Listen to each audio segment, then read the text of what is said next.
Welcome my dear students. ਬਹੁਤ ਸਵਾਗਤ ਹੈ ਤੁਹਾਡਾ ਆਪਣੇ channel let's learn with easy tricks 'ਤੇ।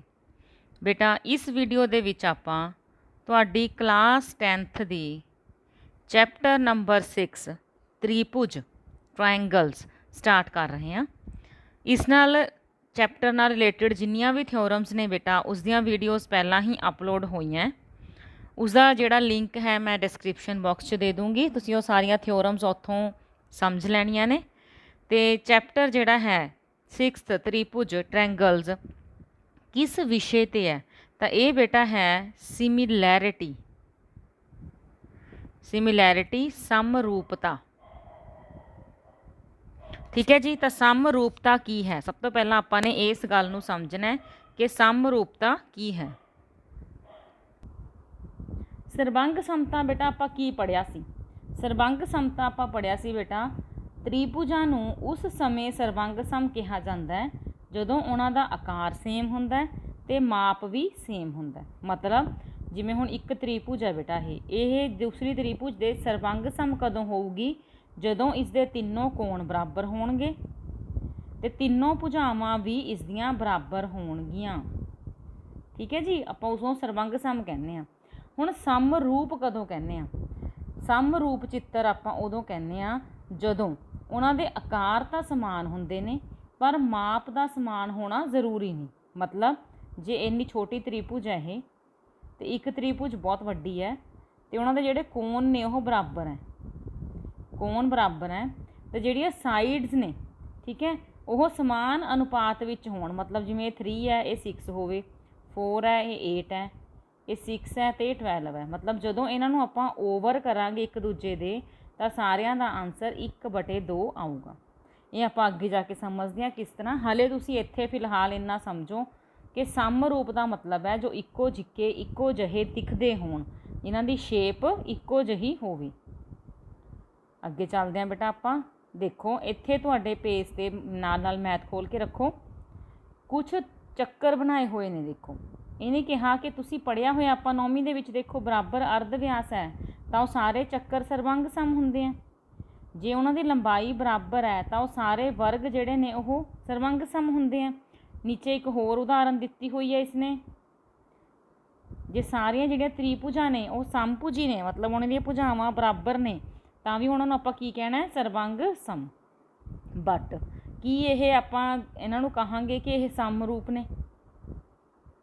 ਕਹਾਂਗੇ ਬੇਟਾ ਹਾਂਜੀ। ਜੇ ਉਹਨਾਂ ਦੇ ਅਰਧ ਵਿਆਸ ਸੇਮ ਨਹੀਂ ਹੈਗੇ ਪਰ ਉਹ ਦਿਖ ਚੱਕਰ ਵਰਗੇ ਰਹੇ ਹੈ। ਦੇਖੋ ਧਿਆਨ ਨਾਲ, ਕੋਈ ਵੱਡਾ ਚੱਕਰ ਹੈ, ਕੋਈ ਛੋਟਾ ਚੱਕਰ ਹੈ, ਕੋਈ ਕਿਸ ਤਰ੍ਹਾਂ ਦਾ ਚੱਕਰ ਹੈ, ਇਹਨਾਂ ਦੇ ਸਭ ਦੇ ਜਿਹੜੇ ਅਰਧ ਵਿਆਸ ਨੇ ਉਹ ਅਲੱਗ-ਅਲੱਗ ਨੇ, ਠੀਕ ਹੈ, ਪਰ ਇਹ ਦਿਖਣ ਵਿੱਚ, ਸ਼ੇਪ ਵਿੱਚ ਇੱਕੋ ਜਿਹੇ ਨੇ, ਤਾਂ ਆਪਾਂ ਇਹਨਾਂ ਨੂੰ ਬੇਟਾ ਸਿਮਿਲਰ ਕਹਾਂਗੇ। ਠੀਕ ਹੈ, ਕੌਂਗਰੈਂਟ ਨਹੀਂ ਕਹਾਂਗੇ। ਕੌਂਗਰੈਂਟ ਕਦੋਂ ਕਹਿਣਾ ਹੈ? ਕੌਂਗਰੈਂਟ ਨਹੀਂ ਹੈਗੇ ਇਹ, ਸਿਮਿਲਰ ਹੈ।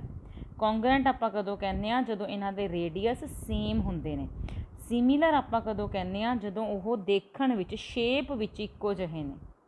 ਠੀਕ ਹੈ ਜੀ। ਤਾਂ ਅੱਗੇ ਇਹਦੇ 'ਚ ਹੋਰ ਆਪਣੇ ਕੋਲ ਡੈਫੀਨੇਸ਼ਨਸ ਬਣਨਗੀਆਂ ਜਦੋਂ ਆਪਾਂ ਤ੍ਰਿਭੁਜ 'ਤੇ ਆਵਾਂਗੇ। ਹਲੇ ਫਿਲਹਾਲ ਤੁਸੀਂ ਇੰਨਾ ਕੁ ਹੀ ਸਮਝਣਾ।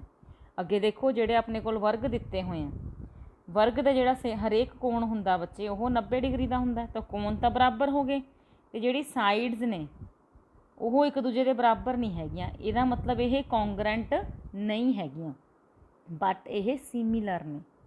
ਕਿਉਂ ਸਿਮਿਲਰ ਨੇ? ਕਿਉਂਕਿ ਇਹ ਸ਼ੇਪ ਵਿੱਚ ਸੇਮ ਨੇ। ਠੀਕ ਹੈ। ਹੁਣ ਇਹ ਐਕਚੁਅਲ 'ਚ ਸਿਮਿਲਰ ਨੇ ਜਾਂ ਨਹੀਂ, ਇਹਦੀ ਆਪਾਂ ਡੈਫੀਨੇਸ਼ਨ ਅੱਗੇ ਕਰਦੇ ਹਾਂ। ਠੀਕ ਹੈ ਬੇਟਾ, ਇੱਥੇ ਵੀ ਇਹੀ ਕੁਛ ਲਿਖਿਆ ਹੋਇਆ ਹੈ।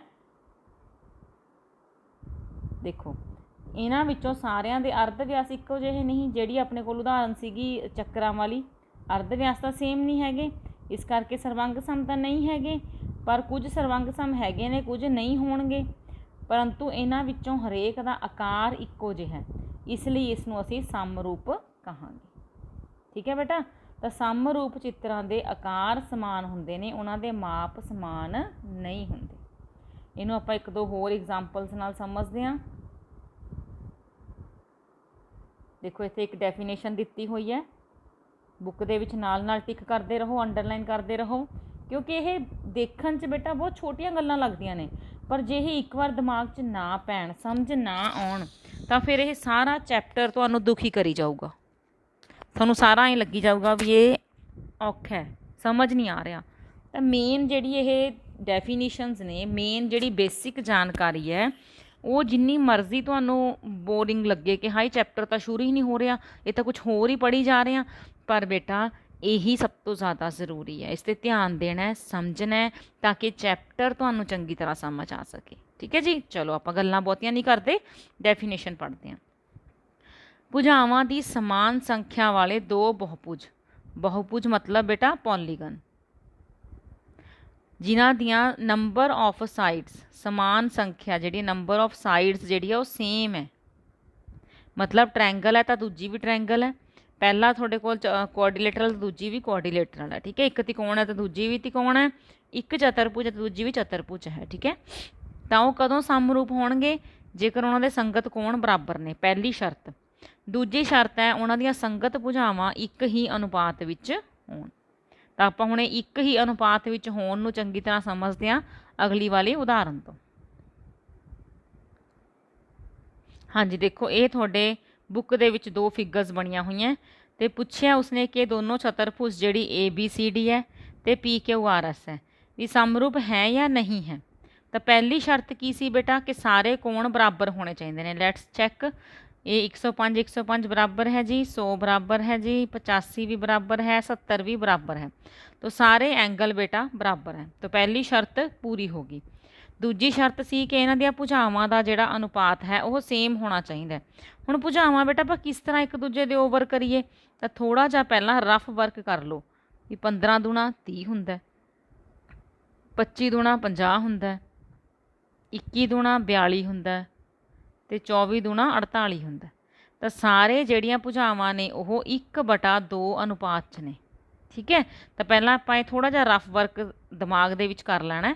ਉਸ ਤੋਂ ਬਾਅਦ ਇਹਨੂੰ ਲਿਖਣਾ ਕਿਵੇਂ ਹੈ ਵੀ 1/5 0.3/0 ਲਿਖਦੇ ਹਾਂ ਤਾਂ ਵੀ 1/2 ਆਉਂਦਾ। ਠੀਕ ਹੈ, 2.1 ਦੇ ਓਵਰ 4.2 ਲਿਖਦੇ ਹਾਂ ਤਾਂ ਵੀ ਉਹ 1/2 ਆਉਂਦਾ। 2.5 ਦੇ ਓਵਰ ਆਪਾਂ 5.0 25 ਦੂਣਾ 50 ਲਿਖਦੇ ਹਾਂ ਤਾਂ ਵੀ 1/2 ਆਉਂਦਾ। 2.4 ਦੇ ਨੀਚੇ ਆਪਾਂ 4.8 24 ਦੂਣਾ 48। ਤਾਂ ਇਹ ਸਾਰੇ ਜਿਹੜੇ ਅਨੁਪਾਤ ਨੇ ਬੇਟਾ ਉਹ ਬਰਾਬਰ ਆਉਂਦੇ ਨੇ। ਤਾਂ ਦੋਨੋਂ ਸ਼ਰਤਾਂ ਇਹ ਦੋਨੋਂ ਫਿਗਰਸ ਪੂਰੀਆਂ ਕਰ ਰਹੀਆਂ ਨੇ।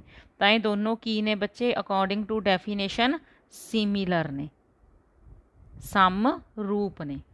ਠੀਕ ਹੈ ਜੀ, ਨੈਕਸਟ ਉਦਾਹਰਨ ਦੇਖਦੇ ਹਾਂ। ਹਾਂਜੀ, ਇਹ ਆਪਾਂ ਨੂੰ ਇੱਕ ਦਿੱਤੀ ਹੋਈ ਹੈ ਬੇਟਾ, ਦੇਖੋ ਆਇਤ ਹੈ ਤੇ ਦੂਸਰੀ ਜਿਹੜੀ ਹੈ ਵਰਗ ਹੈ।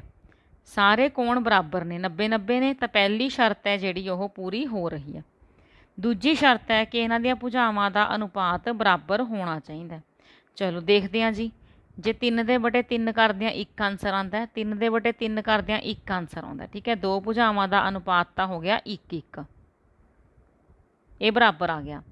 ਅਗਲੀਆਂ ਜਿਹੜੀਆਂ ਭੁਜਾਵਾਂ ਨੇ ਤੁਸੀਂ ਜਿਹਦੇ ਮਰਜ਼ੀ ਨੀਚੇ ਰੱਖ ਲਓ, ਉਹ ਬਰਾਬਰ ਨਹੀਂ ਆਏਗਾ। 3/3.5 ਰੱਖੋਗੇ ਘਟਦਾ ਹੀ ਨਹੀਂ। ਤਾਂ ਇਹ ਆਪਸ 'ਚ ਤਾਂ ਬਰਾਬਰ ਨੇ, ਪਰ ਇਹ ਭੁਜਾਵਾਂ ਦਾ ਜਿਹੜਾ ਅਨੁਪਾਤ ਹੈ ਉਹ ਸਾਰੀਆਂ ਬਰਾਬਰ ਨਹੀਂ ਹੈਗੀਆਂ। ਤਾਂ ਭੁਜਾਵਾਂ ਦਾ ਅਨੁਪਾਤ ਜਦੋਂ ਬਰਾਬਰ ਨਹੀਂ ਹੈਗਾ ਤਾਂ ਇਹ ਦੋਨੋਂ ਫਿਗਰਸ ਸਿਮਿਲਰ ਵੀ ਨਹੀਂ ਹੈਗੀਆਂ, ਨੋਟ ਸਿਮਿਲਰ, ਸਮਰੂਪ ਨਹੀਂ ਹਨ। ਕਲੀਅਰ ਹੋ ਗਿਆ ਬੱਚੇ? ਹੁਣ ਆਪਾਂ ਦੇਖਦੇ ਹਾਂ ਆਪਣੀ ਐਕਸਰਸਾਈਜ਼ 'ਤੇ ਆਉਂਦੇ ਹਾਂ। ਐਕਸਰਸਾਈਜ਼ ਦੇ ਵਿੱਚ ਥੋੜ੍ਹੀਆਂ ਜਿਹੀਆਂ ਆਪਣੇ ਕੋਲ ਫਿਲਅਪਸ ਨੇ, ਇੱਕ ਅੱਧਾ ਕੁਐਸਚਨ ਹੈ। ਕਿਉਂ? ਕਿਉਂਕਿ ਤੁਹਾਡੀ ਇਹ ਬੇਸ ਮਜ਼ਬੂਤ ਕਰ ਰਹੀ ਹੈ ਐਕਸਰਸਾਈਜ਼। ਨੈਕਸਟ ਐਕਸਰਸਾਈਜ਼ ਤੋਂ ਆਪਾਂ ਥਿਓਰਮਸ ਦੇ ਅਕੋਰਡਿੰਗ ਕੁਐਸਚਨ ਕਰਨੇ ਸ਼ੁਰੂ ਕਰਾਂਗੇ। ਠੀਕ ਹੈ ਜੀ, ਤਾਂ ਇਹਦੇ ਵਿੱਚ ਤੁਹਾਨੂੰ 1 ਮਾਰਕਸ ਦੇ ਜਿਹੜੇ ਕੁਐਸਚਨਸ ਹੈ ਉਹ ਆਉਣਗੇ।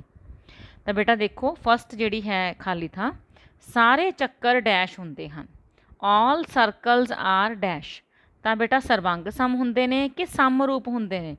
ਆਪਾਂ ਦੇਖਿਆ ਕਿ ਸਰਬੰਗ ਸਮਤਾ ਤਾਂ ਉਦੋਂ ਕਹਿਣੀ ਹੈ ਜਦੋਂ ਉਹਨਾਂ ਦਾ ਰੇਡੀਅਸ ਇਕੁਅਲ ਹੈ। ਬਟ ਜੇ ਰੇਡੀਅਸ ਡਿਫਰੈਂਟ ਹੈ ਤਾਂ ਵੀ ਆਪਾਂ ਉਹਨਾਂ ਨੂੰ ਕੀ ਕਹਿ ਸਕਦੇ ਹਾਂ? ਸਮਰੂਪ ਕਹਿ ਸਕਦੇ ਹਾਂ, ਸਿਮਿਲਰ ਕਹਿ ਸਕਦੇ ਹਾਂ। ਤਾਂ ਇੱਥੇ ਫਸਟ ਦਾ ਆਨਸਰ ਕੀ ਆਏਗਾ? ਸਿਮਿਲਰ, ਕਿਉਂਕਿ ਉਹਨਾਂ ਦੀ ਜਿਹੜੀ ਸ਼ੇਪ ਹੈ ਉਹ ਸੇਮ ਹੈ। ਨੈਕਸਟ ਦੇਖੋ, ਸਾਰੇ ਵਰਗ ਡੈਸ਼ ਹੁੰਦੇ ਨੇ, ਆਲ ਸਕੁਅਰਸ ਆਰ ਡੈਸ਼। ਤਾਂ ਸਾਰੇ ਵਰਗ ਵੀ ਬੇਟਾ ਸਮਰੂਪ ਹੁੰਦੇ ਨੇ, ਸਰਬੰਗ ਸਮ ਨਹੀਂ ਹੁੰਦੇ। ਸਾਰੇ ਡੈਸ਼ ਤ੍ਰਿਭੁਜ ਸਮਰੂਪ ਹੁੰਦੇ ਨੇ। ਆਲ ਡੈਸ਼ ਟ੍ਰਾਇੰਗਲਸ ਆਰ ਸਿਮਿਲਰ। ਤਾਂ ਕਿਹੜੀਆਂ ਟ੍ਰਾਇੰਗਲਾਂ ਬੇਟਾ ਸਿਮਿਲਰ ਹੋਣਗੀਆਂ? ਸਮਭੁਜੀ। ਦੇਖੋ ਮੈਨੇ 2 ਟ੍ਰਾਇੰਗਲਸ ਲਿੱਤੀਆਂ ਨੇ, ਸਮਭੁਜੀ ਨੇ, ਠੀਕ ਹੈ। ਇਹਦੀ ਜਿਹੜੀ ਸਾਈਡ ਹੈ ਉਹ 3 3 ਹੈ, ਇਹਦੀ ਜਿਹੜੀ ਸਾਈਡ ਆਪਾਂ 10 10 ਲੈ ਲੈਂਦੇ ਹਾਂ, ਠੀਕ ਹੈ। 10 10 ਸੈਂਟੀਮੀਟਰ, ਇੱਥੇ 3 3 ਸੈਂਟੀਮੀਟਰ। ਹੁਣ ਜੇ ਬੇਟਾ ਇਹ ਇਕੁਈਲੇਟਰਲ ਟ੍ਰਾਇੰਗਲਸ ਨੇ ਤਾਂ ਇਹਨਾਂ ਦਾ ਹਰੇਕ ਕੋਣ ਕਿੰਨੇ ਡਿਗਰੀ ਦਾ ਹੋਊਗਾ? 60 ਦਾ। ਤਾਂ ਕੋਣਾਂ ਵਾਲੀ ਸ਼ਰਤ ਤਾਂ ਹੋ ਗਈ ਪੂਰੀ, ਦੋਨਾਂ ਦੇ ਕੋਣ ਹੋ ਗਏ ਬਰਾਬਰ। ਤੇ ਜਦੋਂ ਆਪਾਂ ਇਹਨਾਂ ਨੂੰ ਅਨੁਪਾਤ 'ਚ ਰੱਖਦੇ ਹਾਂ ਤਾਂ ਹਰੇਕ ਅਨੁਪਾਤ ਬੱਚੇ ਕਿੰਨਾ ਆਊਗਾ? 3/10। ਤਾਂ ਸੇਮ ਹੈ। ਤਾਂ ਇਹਦਾ ਮਤਲਬ ਸਾਰੇ ਕਿਹੜੇ ਤ੍ਰਿਭੁਜ ਸਮਰੂਪ ਹੁੰਦੇ ਨੇ? ਸਮਭੁਜੀ। ਇੰਗਲਿਸ਼ ਮੀਡੀਅਮ ਵਾਲੇ ਕੀ ਲਿਖੋਗੇ ਇੱਥੇ? ਇਕੁਈਲੇਟਰਲ, ਠੀਕ ਹੈ, ਸਮਭੁਜੀ। ਨੈਕਸਟ ਬੇਟਾ ਡੈਫੀਨੇਸ਼ਨ ਹੀ ਹੈ। ਭੁਜਾਵਾਂ ਦੀ ਇੱਕ ਸਮਾਨ ਸੰਖਿਆ ਵਾਲੇ 2 ਬਹੁਭੁਜ 2 ਪੋਲੀਗਨਸ ਨੇ ਸੇਮ ਨੰਬਰ ਆਫ ਸਾਈਡਸ ਵਾਲੇ ਕਦੋਂ ਸਿਮਿਲਰ ਹੋਣਗੇ?